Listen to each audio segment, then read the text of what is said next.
हरे कृष्ण बंधुगण ज्ञान सद्वाणी ओडिया चैनल के आपन को स्वागत। ज्ञान कि विद्या दुई प्रकार होता है, परा विद्या कि आध्यात्मिक विद्या, अपरा विद्या कि भौतिक विद्या। परा विद्या को आम सब्जेक्ट साइंस कही और अपरा विद्या को आम ऑब्जेक्टिव साइंस कही। ज्ञान जहाँ आपण अंतर्निहित आत्मा कि आध्यात्मिक शिक्षण को संचय कर परा विद्या कहुए। ज्ञान जहाँ आपन को सांसारिक जीवन में बंचवा शिखाए यह अपरा विद्या कहुए। परा विद्या कि आध्यात्मिक विद्या आत्मा और परमात्मा विषय में जानवा शिखाई थाए। आम योग, ध्यान, जप, तप, भगवत गीता, वेद, उपनिषद, पुराण आदि शास्त्र माध्यम परा विद्या ही शिखा। संसार समस्त दुखर मुक्ति, जन्म एवं मृत्युर बंधन मुक्ति और शेष मुक्तिर प्राप्ति आम परा विद्या ही जानी था।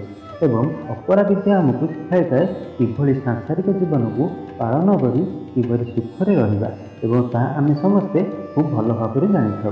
मुझे ओडिया चैनल माध्यम ज्ञान भित्तिक वीडियो आपंक सामने उपस्थापन करने चेष्टा करी।